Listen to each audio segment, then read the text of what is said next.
Welcome everyone to the Spoken Nerd podcast. This is the podcast about database technology. I'm your host, Connor McDonald, and I must admit, the temptation at the moment is to have the cricket on in the background because I'm a passionate Aussie cricket supporter, but I think the last thing you want on this podcast is occasional interruptions with me doing things like yes and no, etc. So the TV is left off, even though the cricket is on, and we'll focus on the database technology as we should do. In the last episode, we went back to basics, talking about the subtle differences between an Oracle database versus an Oracle instance. And even though we often use the terms interchangeably, how that difference becomes critical when we start talking about things like real application clusters. If you missed the podcast, the database was just the file component of what we'd conventionally call an Oracle database, effectively your data at rest on some sort of storage medium. And the database consisted of various types of files, control files, data files, etc. But in this episode, I thought we'd talk about just the data files because that's probably where your focus lies. It's got your data in it.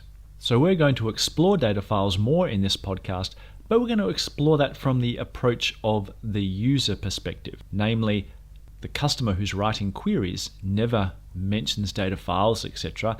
And in fact, even though data files are just files on disk consisting of Oracle blocks, typically these blocks being 8K, a person writing a SQL query never ever has to actually nominate any of that information.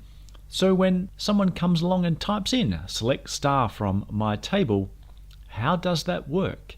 How does the database take that query and find that object, that table called my table? How does it map it into where that table is stored out on the physical disk infrastructure? Somehow it must relate to the Oracle data files and the Oracle data blocks, etc.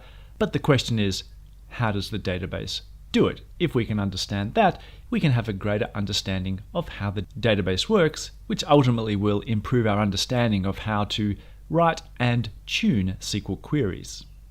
When someone writes select star from my table, that table must obviously previously exist in the Oracle data dictionary, and one would hope it's got some data in it as well, otherwise there wouldn't be much use in terms of running a query on it.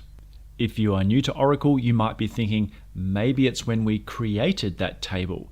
That is when we nominated the data files and whereabouts the data would be stored.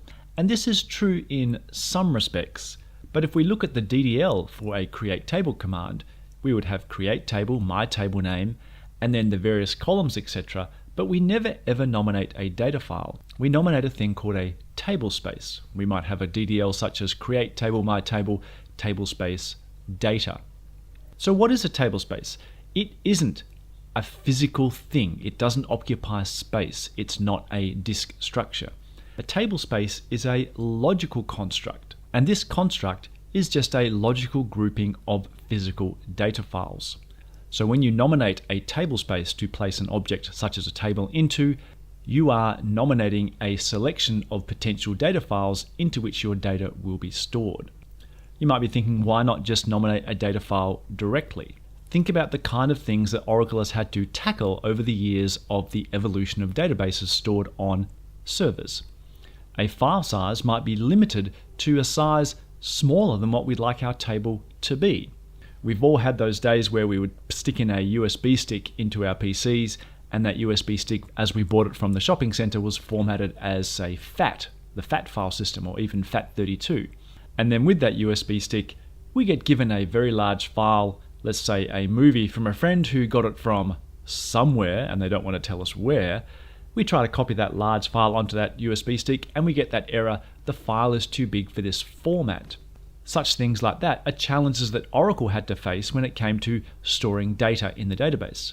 A table in a table space, as opposed to a table being nominated to sit in just a single data file, means that table could span multiple data files as it grows.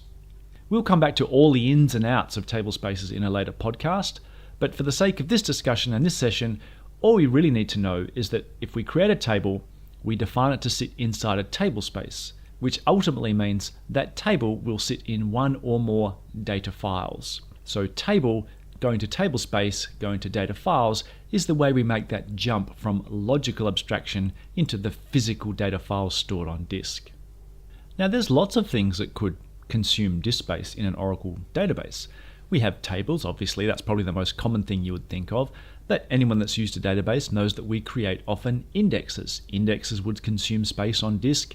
A table might be partitioned, so each individual partition would then consume disk, and the table would just be a logical abstraction of those multiple partitions. But even a single column could consume disk separate to a table. If you create a column of type clob or blob, then those large object contents are stored in their own section on disk outside of the table. The term we have for anything which occupies space on the disk, effectively the parent of all those terms we just used, tables, indexes, partitions, etc., is called a segment.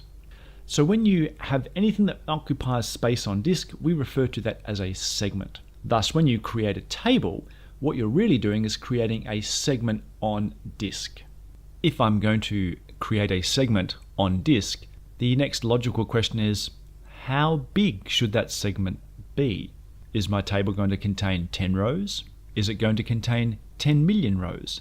Am I going to load those 10 million rows right at the start, or is it going to grow over the next 5 years? By default, obviously, when we create a table, it is empty. Should we grab the entire file or the entire table space contents and pre-reserve it for that table? We need to meet all the requirements of being able to not consume space excessively at the start, but also be able to grow. And to do that, we allocate chunks of space in what we call extents. And thus, just like a table space is a logical grouping of data files, you can think of a segment as being a logical grouping of extents. Every time an object on the database needs to acquire some space, we allocate an extent. The extent size can be nominated, and we'll come to that shortly, but what we do is we then put data into that extent, and as that extent slowly fills up, if it fills, we then grab another extent. And thus a table will start off with one extent and grow to multiple extents over time as that table fills up. You might be thinking, I think you've just moved the conversation from segment to extent. We had the same issue. How big do we nominate to an extent to be? And that's worth having a little trip down memory lane, because historically this was a big deal. There used to be books and blogs and all sorts of information out there to talk about how you choose the size of an extent when you first create a table. And the create table command gives you facilities to nominate how big the first extent should be. That was known as the initial extent size in the storage clause for the create table command. And then you could nominate the next size, which is all subsequent extents. Thus, historically, we might have a situation where we expect a table to be perhaps 100 megabytes in size, and thus we might nominate an initial size of, say, 80 megabytes, just in case it never grows fully to 100 meg, and then have a next size of 20. We're anticipating that over time it will go to maybe 1 or 2 extents, and thus we have consumed 100 megabytes on disk, and that is our 100 megabyte segment that reflects the size of the table. Initial and next settings were how we controlled our expectations on table growth over time. If we had no idea how fast a table would grow, we may choose a very low initial size because the table may end up with no data at all, but set a larger next size in order to accommodate growth if it comes in rapidly. Historically, people even used to set a thing called the percent increase, which would be a multiplying factor for each extent size as they got allocated. So your first extent may be 10 megabytes, your next extent may be 20 megabytes, but subsequent extents would be multiplied. So the 20 megabytes would become 30 megabytes if we needed a third extent. That 30 megabytes might become 40 megabytes if we needed a fourth extent, etc. Effectively a exponential growth in the size of each extent. All of these things were tactics aimed at keeping the number of extents for a table or any kind of segment down to a small size. Unfortunately, when DBAs saw these kind of implementations in the Oracle database, this led to a myth that has persisted for so many years in the Oracle community, that being that the best thing you can do is to have a table or an index or any kind of segment in a single extent. This is what we used to call the one extent myth, and there's certainly a ring of plausibility to it. If I have 100 extents, each of size 1 megabyte, it would seem more complicated to read a table than if that table was just a single extent of 100 megabytes. There was this theory that if you had to read small chunks from the disk, the database would have to bounce around through the data files, and therefore that would slow things down. That kind of opinion was reinforced by the fact that most people by these days were starting to get Windows PCs on their desktops. And the first thing you were taught when you had a Windows PC in the days of old hard drives was that regularly you needed to defragment your machine. You would run the defragmentation tool on Windows, and it would take fragmented files and consolidate them into contiguous files. And obviously, if data on your Windows PC needs to be defragmented, then logically it sounds plausible that the data in your database needs to be defragmented as well. And rest assured, there was a huge industry out there of tools and consulting experts that could be brought into your site to come up with efficient ways to grab all those tables that were sitting in multiple segments and unload and reload the data to get it back down to a single extent, because somehow that was going to make things better. Even Oracle's own tools, the export command, used to have a parameter called compress. Compress equals yes was the default, and that wasn't actually compressing the data.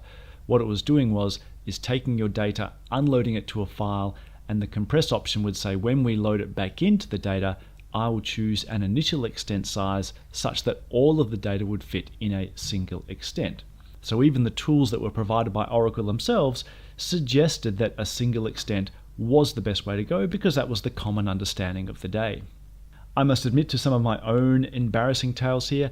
I remember I still have an old PowerPoint presentation from 1995, which I gave to a user group, where I spent most of the talk describing tools and techniques to get your data down to a single extent, and even going so far as telling DBAs that they should be very open and transparent with their business executives, saying that there will definitely be a need from time to time to have a large outage, because that's the only way you'll be able to get those multiple extent objects back down to a single extent, and therefore have some good performance out of your Oracle database. That presentation haunts me to this day. There were a few members of the Oracle community that were actively speaking out against one extent being the utopia for Oracle databases, but really they didn't get much traction until 1998. That was a landmark white paper by Juan Loaiza. Yes, that Juan Loaiza you've probably seen on many a blog post or video from Oracle. He's very high up in the Oracle chain of command nowadays. He wrote a white paper called How to Stop Defragmenting and Start Living. And he came up with an algorithm which he called SAFE. And that SAFE stood for Simple Algorithm for Fragmentation Elimination. The key point of that white paper was actually the antithesis of common logic at the time. He was saying, if you have all your tables in one extent, you will actually make things worse for your database. This was the logic, and this logic is totally valid, I might add. If I have several different tables, one table is say 93 megabytes in size, one is 14 megabytes in size, one is 32 megabytes in size, all in the same data file, then what that means is as that data file gets consumed by new objects and as objects are dropped, the free space, the places in that data files where we do not yet have tables, become effectively odd-sized. If every object in there is a different initial extent size, then looking for holes to put new tables is actually harder, because if I have a 93 megabyte hole, a 27 megabyte hole, in fact, even if I have several free space gaps that are contiguous, one might be 11 megabytes followed by 17, if I come to try put a 20 megabyte extent in there, the database has to work harder to find an appropriate piece of free space. The SAFE algorithm was, what if for a given data file, or in fact a given table space, which is just a logical collection of data files, what if for a given table space we said everything in that table space will have the exact same extent size? So whatever table I put in there, I'm going to nominate a common extent size for every single object that goes in that table space. For example, if I'm expecting to have some very big tables, say 150 gigabytes in size, maybe even larger, I would put those tables in a table space where every extent is, say, 20 gigabytes. Those tables which are, say, 25 gigabytes will use 2 extents. Those tables which are 200 gigabytes will use 10 extents. But the key thing is every single gap or free space hole in that table space is going to be 20 gigabytes, because if you create a table, I consume 20 gigabytes in one extent. If I drop a table, I release 20 gigabytes in one extent. If I truncate an existing table, I get 20 gigabyte extents released back into the free area. No matter what happens, every time I need to reuse some space in that data file, I'll be able to find a 20 gigabyte hole, because every single chunk is 20 gigabytes, and all I'm ever going to be asking for is a 20 gigabyte chunk. There is never an issue of fragmented space needing to be consolidated in any way, shape or form. Of course, not every table in your application is 200 gigabytes in size. And for that, if I have, say, very small tables, say less than even just a few megabytes, I would create a table space just for them.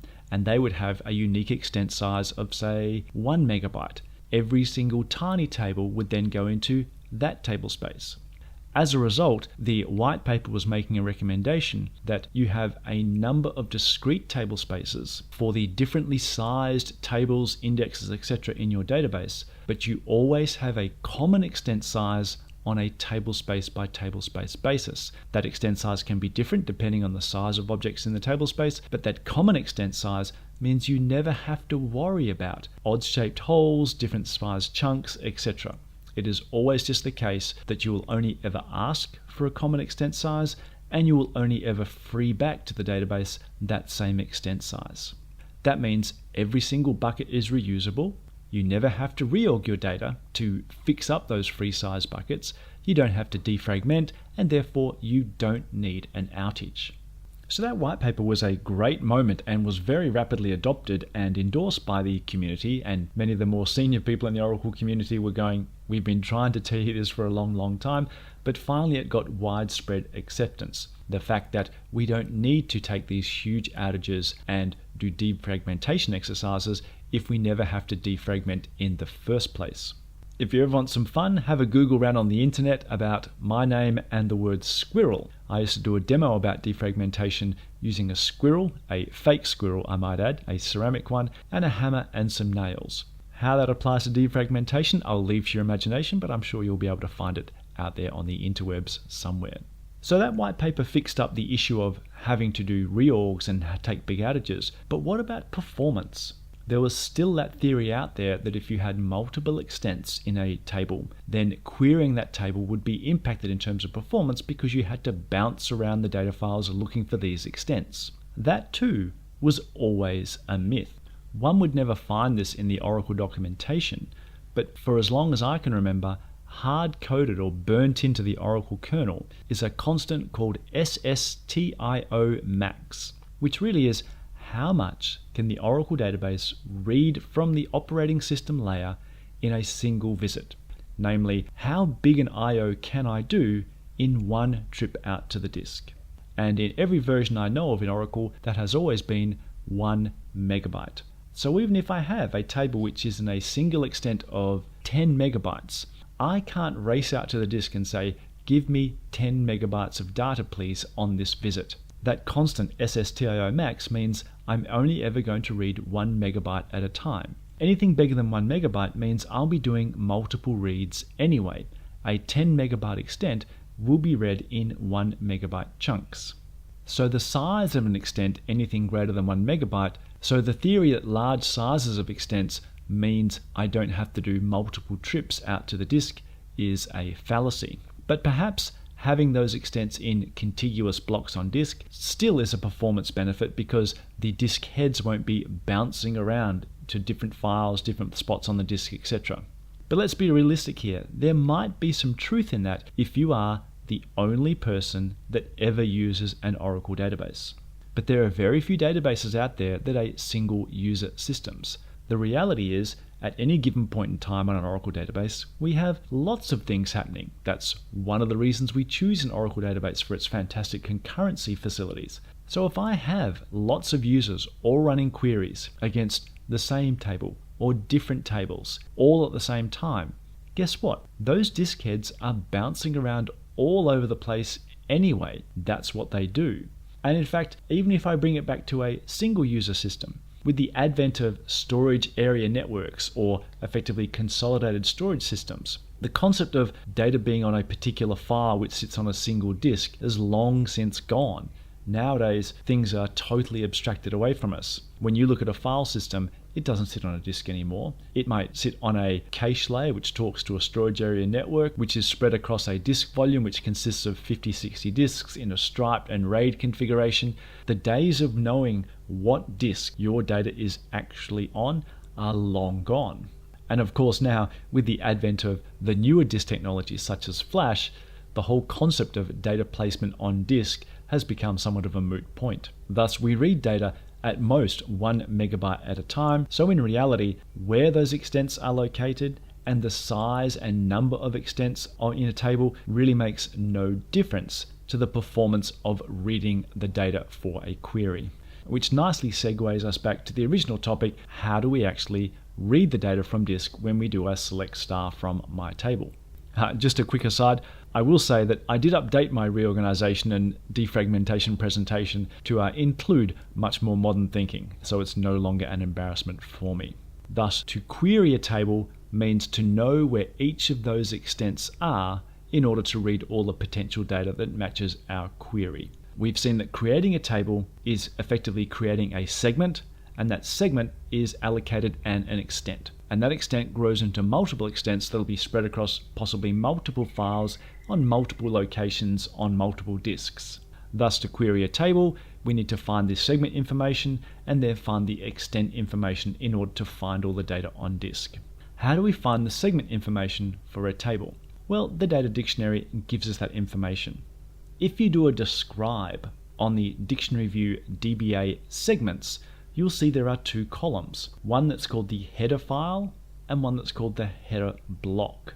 If you dive into the internal definition of the DBA segments view, you'll see that it is actually just a view on top of another view called sys_DBA_segs. That in itself is a view on top of another view which includes the view sys_objects. And if you dive into that one, you'll find we get down to the very core database dictionary tables: tab $, which contains all the tables; ind $, which contains the indexes; tab part $, which contains table partitions, etc. On each of those internal dictionary objects, we have two columns: the file number and the block number. That is the starting point for your table. To query a table, at this point we only need to find the very first block and what file it sits in for that particular table. That tells us where to commence. And obviously the question is, what then? If I get to the starting point of a table, that is still nowhere near enough information to tell me about all the rest of the data for that table, what files and extents and blocks it's in. But that first block is what we call the segment header, hence the columns in DBA segments saying header file, header block. What that does is it contains information about the segment that you're looking at. And the key information that's required to read an entire table is inside that segment header, we have an area called the extent map area. And as the name suggests, an extent map is a listing of where all the extents are. And for each one, we have the file number, so depending on which file it will be inside this table space, and the block number, the starting block number for that extent, and the length of that extent. A 1 megabyte extent might be on file number 7, it might start at block number 5212 and might go for a megabyte. You can see now why the concept of an oracle block size is important, because a lot of the unit measurement inside a data file is defined in terms of oracle blocks. If you missed the previous podcast session, go back to that one and you can find how we spoke about oracle blocks being an abstraction of the underlying OS block size. But that extent map block is a list of where all the extents are. You would simply go to the first entry in the extent map, find the file number, the start block and the length, and then you can jump to that point on the data file and read that data in. As I said before, we will read that in at most 1 megabyte chunks due to that SSTIO max, and then we work on the blocks that we've read to find the data that you've asked for. We apply your where clauses, etc. Perhaps a later podcast will contain a deep dive into how the blocks are formatted as well. Once I've finished reading the first extent, then I'll go get the next entry from the extent map. That will contain the file number, start block, and length for the second extent. You can start to see where the myth about having more extents being bad came from. People have this theory that, I have to keep going back to this extent map information in the segment header to find out where the next extent is. But in reality, it is all sitting in one block, the segment header block. That's literally only an 8K block that can happily sit in memory, and now we're just looping through that list and jumping out to the data files to find the right extents and the right data to read. As an interesting little aside, it turns out that the database reads the segment header more than once from time to time. But I don't want to dilute the discussion and make you think that less extents is better. It's reading the segment header multiple times is still going to be tiny compared to the cost of reading your data. Thus, multiple extents is not a drama. I mentioned reading your data in 1 megabyte chunks being the maximum. Then obviously that would be optimal in terms of minimizing the number of times we jump out to the disk. And you would assume that that 1 megabyte maximum is burnt into the core such that whenever you do a read, it will be 1 megabyte at a time. But it's actually not the case. For a long time, Oracle gave us the choice of how much we want to read in one visit to the disk. And that was the parameter called db file multi-block read count. In the previous podcast, I mentioned that earlier versions of Oracle had a default block size of 2K. Also, the db file multi-block read count defaulted to 8. So in earlier versions of Oracle, you could easily be performing non-optimal trips out to the disk infrastructure to do your reads and do a lot more visits than you needed to. To achieve a 1 megabyte read with an 8K block size, the optimal setting for db file multi-block read count is therefore 128 to get 128 times 8K equals a megabyte. However, that opens up a whole new kettle of fish, as we say in Australia, in terms of optimization. We'll defer that discussion for another time, but luckily in modern versions of Oracle, with no changes to the default parameters, you'll be achieving those optimal 1 megabyte reads whenever you're scanning a table entirely. You can see that since the segment header contains a list of each extent, and we have to cycle through each extent, once again, extent size doesn't really matter that much because we're never going to read across extents. Savvy listeners might be seeing a problem with the description I've just given, in that a segment header block is just like any other Oracle block. It is limited to 8 kilobytes by default. If an 8 kilobyte block contains a list of all the extents and where to find them and what size they are, that would suggest there is a limit to how much information I can fit on that block about where the extents are. And this was indeed the case in early versions of Oracle. Back in Oracle version 7, it's funny how every DBA that ever worked with the database knew by heart the number 505. 505 was the maximum number of extents you could have on a table that was sitting in an 8K block size. It had nothing to do with the size of the table itself. It was the fact that we could only fit 505 entries in the extent map information in the segment header block because the segment header block was only 8 kilobytes. Each extent map entry was maybe 15 or so bytes, so 500 of those got you very close to the 8K limit. So even though the motivation to have a single extent was proven to be a performance and maintenance myth, the upper limit on extents still meant that choosing extent sizes was an important activity for a DBA, because if you got it wrong and you weren't monitoring the size of your table or the number of extents it had grown into, once you hit 505, there was no recourse. You had to unload the data, create the table again with a larger extent size, and reload the data. And that obviously was a big outage for your database application. As such, you would see DBAs have very aggressive monitoring jobs looking for when database objects got more than, say, 100 extents or maybe 200 extents, because that was a telltale flag that you might need to make some adjustments to the extent sizes, in particular the next extent size, to make sure that you were never going to hit 505 extents. That flies in the face of the Stop Defragmenting and Start Living white paper, where we said always keep your extent sizes the same. And thus we had a bit of a conflict there. Ideally, we would not want any limitations on how many extents we can have. So there was definitely a motivation to fix that. If you're not an Oracle dinosaur like myself, you're probably unaware that there was ever a limitation on the number of extents for a table or an index, because in 7.3 we introduced the concept of unlimited extents. If we're storing extent information in the segment header block, how did we overcome this 505 limit? You can't just keep jamming more information into a segment header block. How did we get to unlimited numbers of extents? We introduced another kind of Oracle block, a special kind of block that contains just extent information. What that meant was, now as a table was created and the number of extents grew, we would put extent information into the segment header block just as before. Once we got to that magic mark of 505, therefore we could not store any other extent information in that segment header block. When someone needed the 506th extent, we would alter the segment header to add a pointer to a new block, and that new block was called an extent map block. And that block itself sat inside the table definition and just had the next list of extents. And if we got to over 1,000 extents, then we would add another extent map block. And it just became a chain of blocks, each one containing just an extent map information. In that way, you could have as many extents as you like, and you would actually never run out. It's time to wrap up this podcast. If you're stuck with this through to the end, congratulations.